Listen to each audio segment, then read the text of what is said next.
En un escenario político en crisis, las promesas ya no bastan para el futuro del Perú. Aquí, las preguntas no buscan confrontación, solo la claridad de las soluciones. Buenas noches, bienvenidos a Demócratas, con Gerardo Morón. Hola amigos de Demócratas, seguimos en nuestra última etapa ya de rumbo a las elecciones para presidente y para Cámara de Diputados y Cámara de Senadores.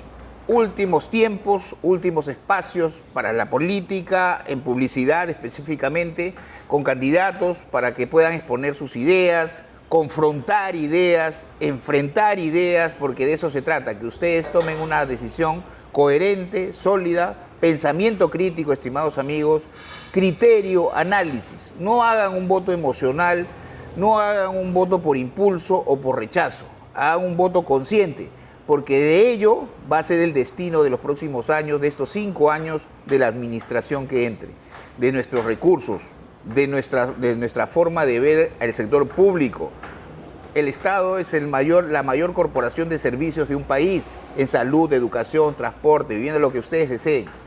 Y ese Estado tiene que estar al servicio de la ciudadanía, al servicio del usuario de a pie. Y por ello, los que administren estos recursos, este aparato público de más de 2 millones de funcionarios, tiene que ser bien administrado y bien liderado. Así que seguimos avanzando, ya en la última recta estamos con Jano Arce. Jano, ¿cómo estás? ¿Cómo estás, Gerardo? Muy bien, acá contentos, estamos con uno de los candidatos, o más que todo el partido Ahora Nación, que está punteando las encuestas y que en Ica va a dar mucho que desear. De todas maneras va a haber un candidato de Ahora Nación en la Cámara de Diputados y si Dios quiere en la Cámara de Senadores, por el arrastre que se está brindando. Pero hay que entonces conocer más a nuestros candidatos. Jano, cuéntanos esta campaña demoledora que quieren hacer y que están haciendo los medios de comunicación a nivel nacional con respecto al partido Ahora Nación y a su líder, López Chao. Bueno, todo el mundo lo ve que es una campaña de miedo. Tienen miedo al pueblo. El pueblo se le han quitado derechos fundamentales de este pueblo. El derecho al referéndum, se le quitaba el derecho a la protesta. Pero el único derecho que no se le quita al pueblo es el derecho al voto. Y ese voto hace prevalecer en las calles, la encuesta está en la calle. Alfonso López Chao es la esperanza de este país y ahí estamos. El miedo de estos partidos como la CA, como Renovación, que quieren seguir viviendo el Estado, repartirse el Estado, y eso no puede seguir. López Chao es la opción verdadera de un cambio con preparación y sobre todo honesto, ¿no? Es director del BCR, es rector de la universidad más exitosa de este país y vamos con eso. Esa propuesta es clara y el pueblo nos respalda. Cada vez que salimos a la calle, que salimos a un mercado, nos dé esa respuesta, ¿no? A mi persona me dé esa respuesta. No quiero que nos represente, tú eres del pueblo, eres de Ica, yo camino con ellos, he sido un agricultor en parte de mi vida, he agarrado una lámpara, ahí están los callos en mi mano, una comba y un cincel, o sea, he sido de trabajo toda la vida. Soy como tú, iqueño, soy como mis hermanos de la tierra prometida, de la expansión urbana, conozco a muchos de ellos, he caminado por esas arenales y sé, y acá estoy con una propuesta clara, con la experiencia de un profesional que ha trabajado en muchas regiones de este país y vengo a servir a mi Ica, a luchar por esta ciudad que ha sido abandonada los últimos años. Eso es muy interesante conocer sobre todo la forma y el pensamiento de los candidatos, ¿no? Jano ya nos cuenta su experiencia también como profesional, ya nos ha contado. Y también ahora vamos ya a la parte doctrinaria, ¿no? Este partido de Ahora Nación, que representa a la izquierda moderada, como la izquierda que quiere sacar adelante el país, es un bolsón muy importante en Ica y en el país. No podemos negar que la izquierda existe y va a existir siempre. En un país tan importante como el nuestro a nivel de América Latina y a nivel mundial, siempre este país se ha caracterizado por esos ciclos, derecha, izquierda, derecha, izquierda. Somos cíclicos y eso es muy interesante, pero entenderlo de esa manera, porque la izquierda está bien representada en Ica. Ahora último, en las últimas elecciones, estuvo de tú a tú con el partido de la CA, que también está enquistado aquí. ¿Cuál sería la diferencia abismal o brutal que tendrías con el partido de la CA en Ica? Bueno, nunca los extremos, ¿no? La CA es un partido que todos sabemos que ha desgastado y sofocado los poderes del Estado, ¿no? Se ha intervenido en todo, ha debilitado el Poder Judicial, el Ministerio Público, se está metiendo en todos los ministerios, se está metiendo sobre todo lo principal, que le está quitando el sueño a los jóvenes, le está quitando la ilusión a hombres y mujeres de este país, que ven que la política es sinónimo de corrupción, corruptos son ellos, esos que nos gobiernan, la calle, Renovación Popular, son ellos que legislan el para el pueblo, ¿no? Hacen leyes que favorecen solamente intereses. Nosotros vamos a ir de la mano del pueblo y el pueblo lo sabe. Nuestro principal eje es que la ley de régimen agrario hay que derogarla y hay que hacer una ley justa para los trabajadores del agro y justa para el Estado. Eso es muy importante a todos los amigos que nos están escuchando. Ica es una de las principales regiones agroexportadoras. Ica tiene es un potencial muy importante. Ica, según el INCORE, tanto que hablan del INCORE que hay candidatos que ni saben qué es el INCORE es el índice de competitividad regional y estamos en cuarto lugar. Índice de competitividad regional, cuarto lugar. Pero ese motor económico que es la agroindustria tiene que ir justamente con un aparato, con regímenes laborales acordes, reales y sinceros. Y ustedes los van a defender. Vamos a defender eso porque no podemos permitir una intermediación laboral. El laboral tiene que ser directo. Y otro, el régimen agrario no solamente atenta contra intereses del trabajador, atenta contra el Estado, con la seguridad social. El Estado pierde el 15%, le da un beneficio tributario del 15% solamente el impuesto a la renta. Cuando hay empresas que hacen actividad económica en este país que pagan el 30%, como todos los que hacen empresas, hay que aplaudir a la agroindustria que da trabajo, pero también hay que ser justo con el Estado. Hay que pagarle ese 15%. Ese 15% restante estamos pensando nosotros recuperarlo y hacer un fondo de proyección, un fondo intangible, un fideicomiso, un fondo, como lo llamemos, pero con ese fondo crear lo que llamamos los ambientalistas, la sostenibilidad ambiental. ¿Qué significa? Que aquel que hace una actividad económica y perjuicio al Estado en ambiental, porque el agua es un recurso natural que ha sido depredado. Encontraron el agua acá y ahora lo tenemos acá. Y esa sostenibilidad hay que recuperarla. Y ellos tienen que hacerse responsables de esta sostenibilidad ambiental y con ese dinero que vamos a captar, vamos a hacer este tipo de proyectos hídricos que tanto necesita Ica. Otra de las cosas de este régimen agrario es que la institución que es el Seguro Social ha sido socavada por este proyecto. Solamente tributan el 4.5% cuando toda actividad económica tributa el 9%. O sea, se le han dado tributos al 50%. Tenemos un Seguro Social que todos nos quejamos, mal venido ayer. Bueno, es una política que ha sido manejada por un partido y una cúpula que es debate en otras instancias. Terrible, ¿no? Pero el 4.5% hay que recuperarlo para repotenciar esta institución, ¿no? ¿Por qué darle beneficios a ellos? Por ejemplo, y al pequeño agricultor, ¿quién piensa en ellos? En la agricultura familiar, que es la agricultura que nos da esos alimentos a nuestro mercado, que nos trae el alimento a la ciudad de Ica, el alimento que necesita el pueblo internamente. Eso es muy interesante. La vez pasada te escuchaba en una de las entrevistas que tenías el tema del apoyo al micro y pequeño agricultor. ¿Cómo desde el gobierno de López Chau y tú desde el Congreso de la República en la Cámara de Diputados vas a impulsar a estos pequeños y micro agricultores? Un saludo para nuestros amigos de Cucaje, que tienen su asociación de pecana, de payar, de garbanzo. Un saludo para nuestros amigos de Santiago, que también tienen su asociación de espárrago, de uva. Un saludo para nuestros amigos de Guadalupe, que tienen también sus olivos en la parte de la ¿cómo se llama esto? Por el cruce. Y así sucesivamente a todas las asociaciones de pequeños y micros agricultores que están conectados, que nos escuchan, pero sobre todo quieren escuchar propuestas claras, que hasta ahora no hemos escuchado, pero creo que ustedes ya lo hemos escuchado en el tema del apoyo al micro agricultor. Claro, tenemos un Estado ausente. Un Estado ausente que deja a nuestra agricultura familiar, local, abandonada, sin asistencia técnica, sin asistencia económica ni logística. El Estado tiene que ser partícipe de ayudar a este gremio, porque este es el gremio que nos da la alimentación, cabe la redundancia que lo repito, pero es así. Nosotros, por decir, en temas tributarios, el IGB, ¿quién deduce el IGB? Es el consumidor final. Pero sabemos que estos agricultores en la etapa son solamente la etapa intermedia del proceso, que es los productores, de ahí en sí la comercialización y la venta. Pero este agricultor queremos que si el Estado no le da un beneficio directo, por lo menos se le brinde la asistencia de compra de semillas, compra de insumos, alquiler de equipo, post cosecha y en cosecha, para que ese IGB de todas las compras que ellos hagan se les pueda hacer devuelto, ya que ellos no son el consumidor final. Así como hay productos exonerados del IGB, hay que fomentar esto en los productos que dan la alimentación al pueblo, ¿no? Y ese es el compromiso que lo estoy evaluando dentro de un proyecto de ley que sea impulsado por mi persona, sobre el Valle de Ica, que conozco, lo he caminado de niño, de joven, cuando los iqueños salíamos a la Chirana a bañarnos, sí. o a caminar cuando San Joaquín era chacra, o al sur, ¿no? A París. Al río Ica, lo que se ha metido al río Ica con su cámara ahí, yo sí, por si acaso, iqueño de corazón. Claro, entonces queremos eso, porque hemos vivido en esta tierra y queremos que esto crezca, ¿no? Cambie, ¿no? Pero sobre todo cambie. ¿Cómo vas a hacer con estas obras inconclusas que está dejando el gobierno regional? El tema de las obras por impuestos del complejo deportivo de Santa María, que no lo va a inaugurar, la fiscalización del río Ica, que está hecho un desastre, la doble vía, que también la va a dejar, no la va a acabar en menos de 8 meses. ¿Qué hacer? Tú desde el 28 de julio diles a los iqueños que vas a fiscalizar este desastre que están dejando. Bueno, la fiscalización va desde el primer día que lleguemos a la Cámara de Diputados a fiscalizar.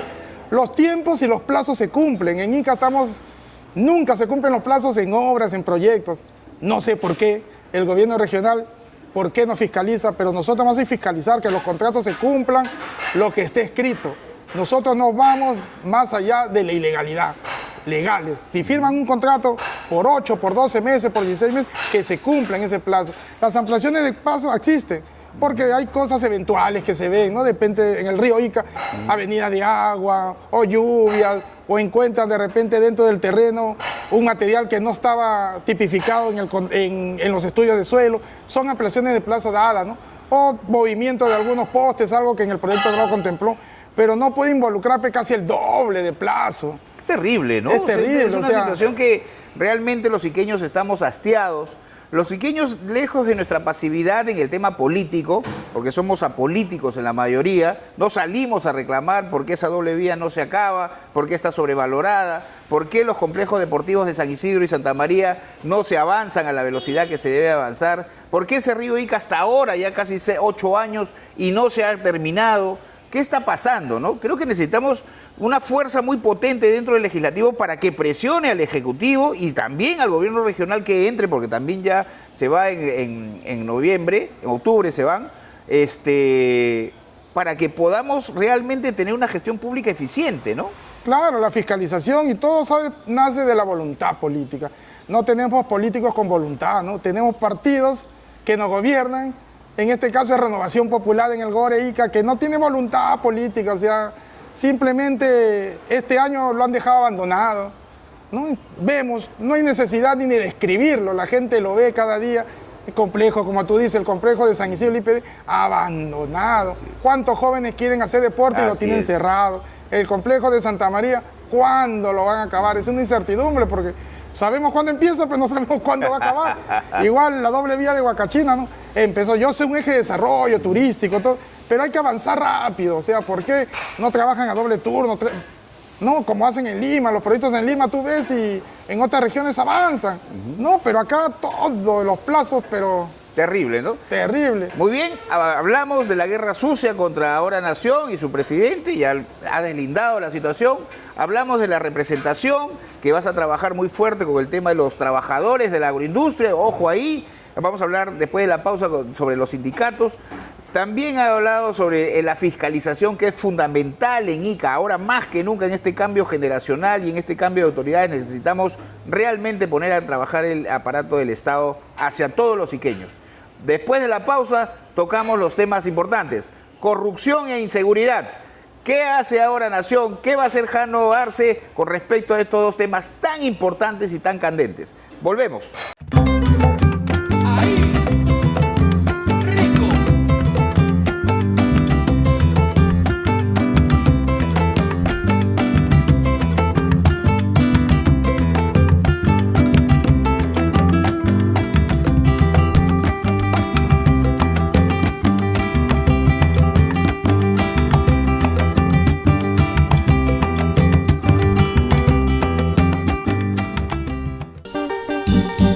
Desde Ica, Dunas El Sol, Canal 39, verano 2026.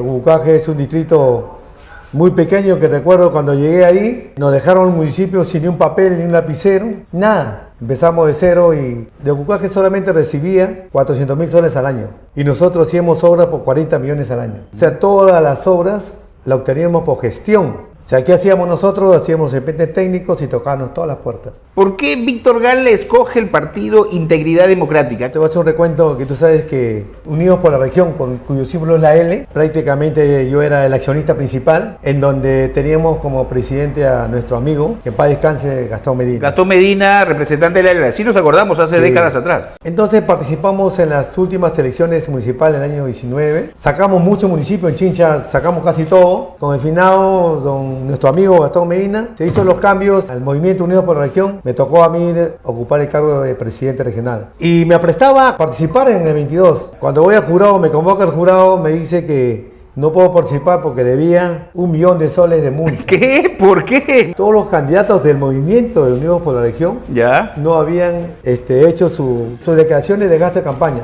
Era bien simple porque podías poner que no has gastado nada. Así es. Y tuve que yo decidir que no participamos. ¿Quién va a pagar? Claro. En ese interín nos encontramos con Integridad Democrática y nos juntamos. Demócratas, por Canal 39, Dunas El Sol.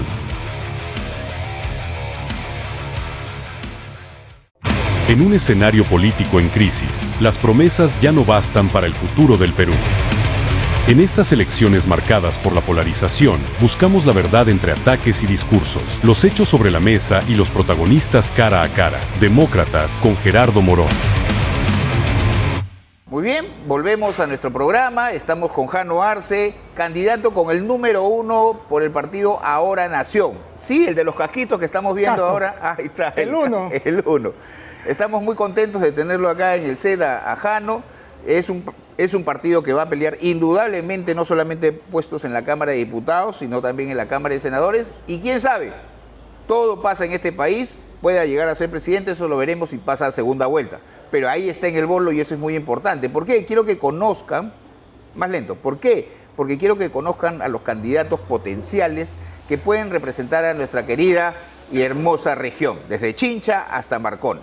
Muy bien, y ojo, que nos está faltando ya 2 semanas, 2 semanitas, para que ustedes elijan con paciencia, con tranquilidad, con pensamiento crítico y análisis a sus mejores candidatos.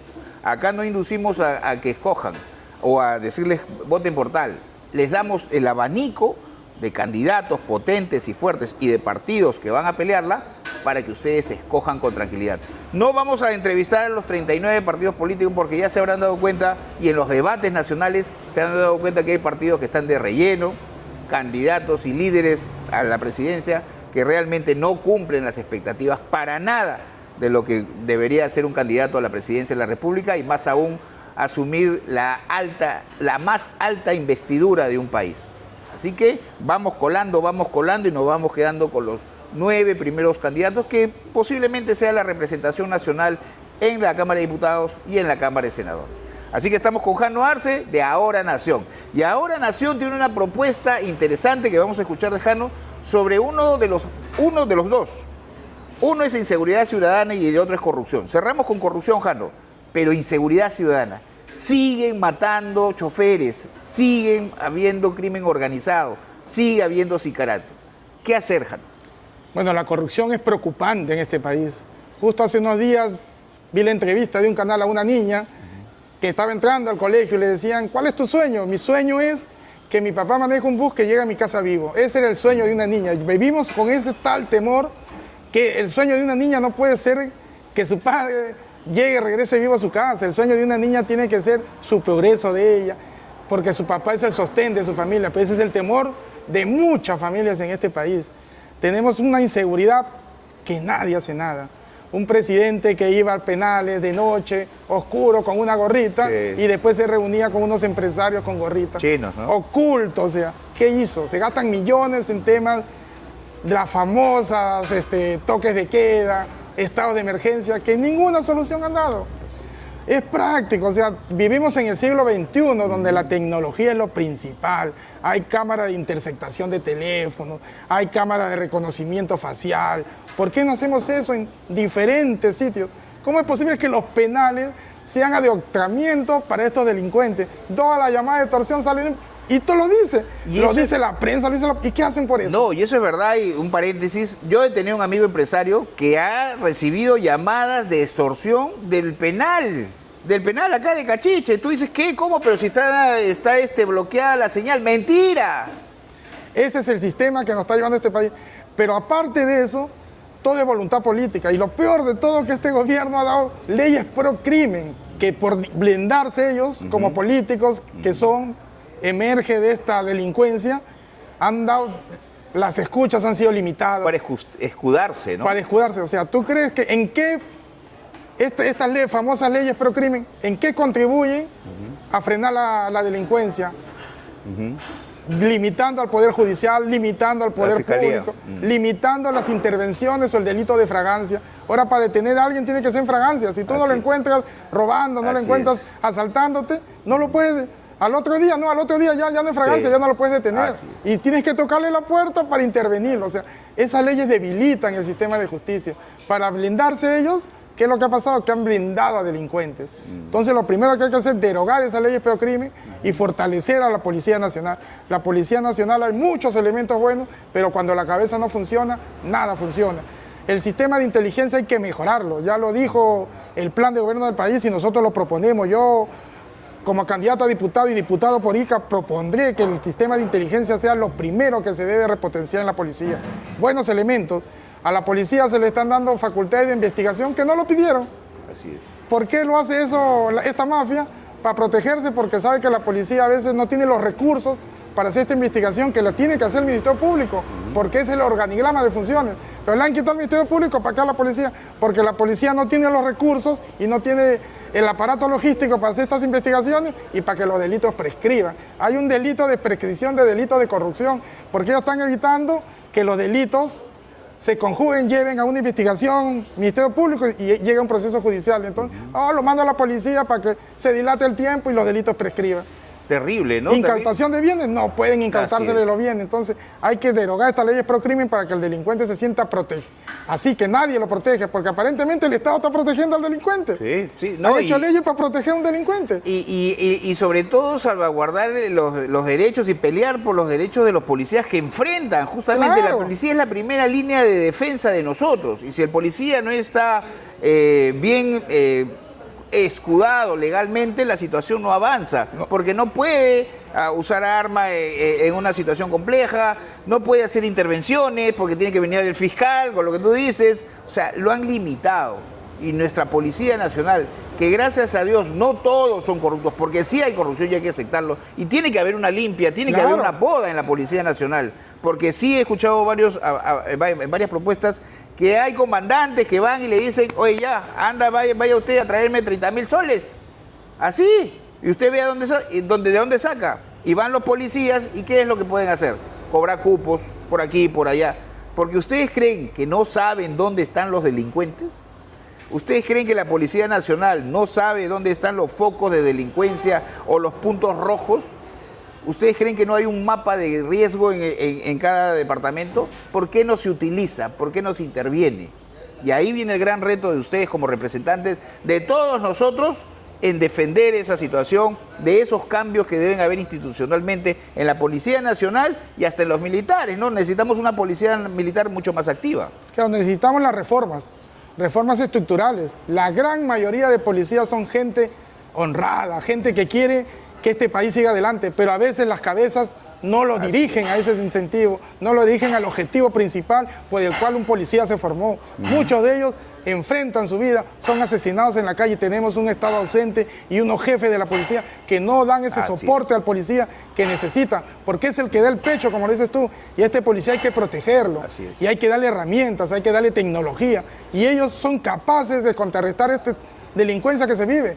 Pero hay que darle, hay que reformar para que ellos se sientan que el Estado está de ellos y no como ahora que tenemos un Estado ausente que solamente se limita a mandarlos a la calle sin herramientas, sin tecnología y a la suerte que le venga. Eso es muy importante, ¿eh? Ojo ahí, estimados televidentes y en las redes sociales que siempre nos comentan. Gracias por todo ese cariño y también los comentarios que hacen. Pueden ser ácidos, críticos o positivos, no hay ningún problema. Vivimos en un país con la libertad de expresión a todo galope y eso es muy bueno. Muy bien. Entonces tenemos ahí en el tema de inseguridad ciudadana propuestas claras, ¿no es cierto? Derogación de las leyes pro crimen, reforma de la policía, pero a la vez de la reforma darles también los recursos que necesitan. Claro, la inteligencia sobre todo. Inteligencia, darle recursos porque elementos hay. Nosotros no hay que olvidar que ese material humano de la policía hay que repotenciarlo. Buenos elementos que sirvan al progreso y la seguridad de este país. Muy bien. Entonces, ojo ahí, estamos trabajando con el candidato Jano Arce, candidato a la Cámara de Diputados con el número 1 por el partido del Casco. Ahí está. Marquen el Casco y escriban el 1. Para cerrar esta bonita entrevista, porque lo que más queremos es que ustedes hagan un análisis interesante, uno de los puntos más potentes en los debates presidenciales, ¿eh? Y en la misma conversación que puedes tener en el comedor de tu casa, en la universidad, en el instituto, en el colegio, los profesores. La corrupción enquistada en el aparato del Estado. Desde la estructura nacional, Poder Judicial, Poder Legislativo, Poder Ejecutivo. Poder Ejecutivo, 19 ministerios. ¿Cuál más desestructurado? ¿Cuál más corrupto? Y de ahí los subgobiernos nacionales, gobierno regional, gobiernos provinciales o locales y gobiernos distritales. Toda esa estructura del Estado llena de corrupción. ¿Qué hacer desde ahora, nación, para enfrentar esta corrupción enquistada? No solamente en argollas de funcionarios nombrados, y hay que decir las cosas como son, sino también esa nueva gente que entra con el partido que va a administrar y lo que único que hace es ver dónde robar. ¿Qué robar? ¿Cómo controlar en la medida de lo posible? Pues erradicarla es complicadísimo, pero sí controlarla al máximo que podamos vivir en tranquilidad. Mira, lo primero, que en este país ser sinónimo de funcionario público o hacer política es sinónimo de corrupción. Y eso lo dicen las calles, lo dicen los jóvenes, hombres y mujeres de este país. Hay que cambiar esa percepción. ¿Por qué el partido se llama ahora Nación? Porque Nación es la casa de nosotros. Y la casa de nosotros, ¿qué es lo que hacemos a diario, interdiario? Limpiar la casa. Alfonso López Chao promete limpiar la casa. Es su estrategia, limpiar la casa de las ratas que hay en la casa, de la cochinada que hay en la casa, y limpiar la casa y dejarla limpia para todos los peruanos que podamos vivir en ella. La corrupción es un tema endémico en este país. Se puede decir que hasta es una enfermedad. Lo vemos desde el aparato máximo que es el presidente. Sabemos Dina Boluarte, los trances que uso, los roles, los guayos. O sea, describir esa situación, todo el Perú lo sabe. Gerí, mira cómo salió de madrugada, de noche, me dio hambre, fui a un chifa, después descubrieron otras cosas. Fue a la calle Capón, no, me provocó unos caramelitos, después sale un video saliendo con cajas, ¿qué tendría las cajas? O sea, no se puede hacer política así. Hablamos de inseguridad y nos vamos a la corrupción. Como un empresario chino que tenía supuestamente arresto domiciliario visitó más de 8 veces Palacio de Gobierno. ¿Qué filtro tiene Palacio de Gobierno? Si es el palacio más resguardado que debe tener este país, y como una persona con código rojo, ¿quién lo filtra? ¿Quién puede entrar a Palacio de Gobierno? Entonces, si la corrupción está arriba, si un presidente es corrupto, su primer ministro va a ser corrupto, claro, su viceministro va a ser corrupto y los funcionarios en cadena hacia abajo hasta los directores son corruptos. Hay que limpiar esa imagen, una imagen de un representante honesto. López Chao ofrece eso. López Chao ofrece capacidad, honradez y sobre todo ganas por trabajar por este Perú. Es un ex director del BCR, todo el mundo lo conoce y sabe que para ser director del BCR tienes que pasar unos filtros, ¿no? Claro. Y unos filtros súper estrictos. Cualquiera no es funcionario o director del BCR. Ahí, volviendo ya al tema del comienzo, a mí me preocupa por qué la prensa nacional se preocupa de 1970, que todo el mundo puede haber cometido errores en su juventud, quieras o no, pero a lo que voy es traerlo al presente después de 40 años, 50 años, sin conocer la trayectoria que ha habido, ¿no? Porque si yo hubiera querido expulgar, no hubiera sido funcionario del Banco Central de Reserva.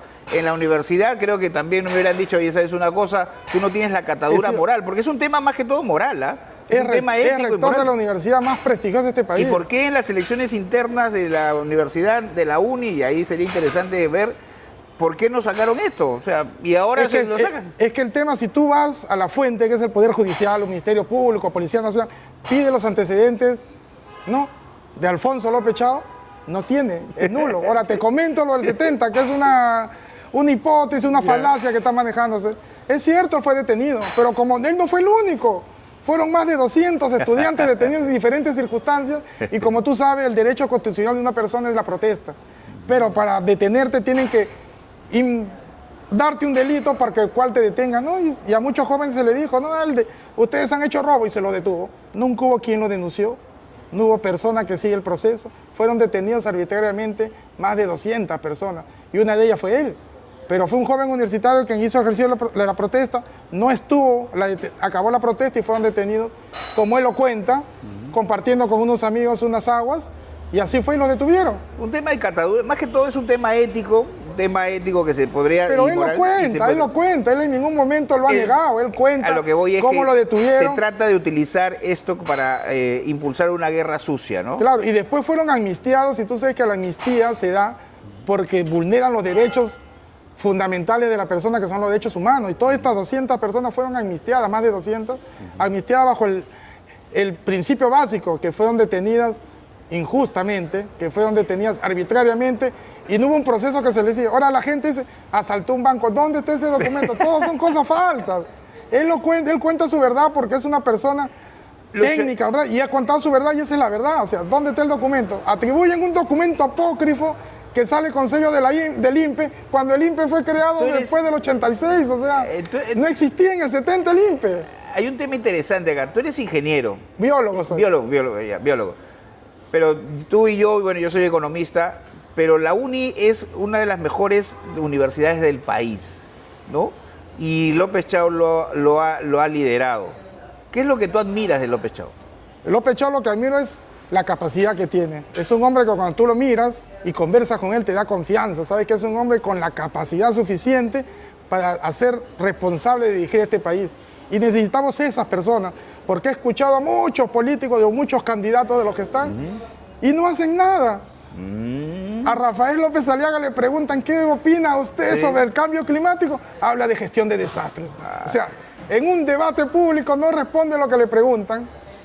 La señora acá va a un debate y más insulta a otros que dar propuestas.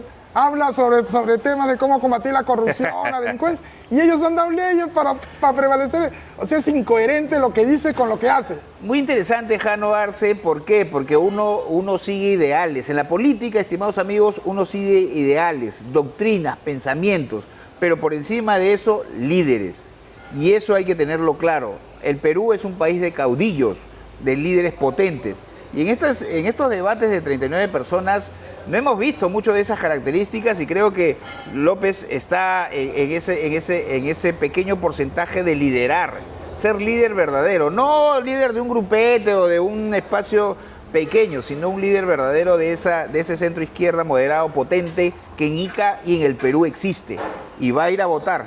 Entonces, muy interesante haber conversado con Jano Arce. Representa a un gran sector de la población iqueña, agricultores, trabajadores de la agroindustria, gremios, sindicatos y la persona común y corriente que se siente hastiada de este sistema o de partidos tradicionales. Palabras finales, estimado Jano, para toda la comunidad iqueña desde Chincha hasta Marcona, donde están tus votos. Claro, pueblo de Ica, Chincha, Pisco, Ica, Nazca, Palpa y Marcona.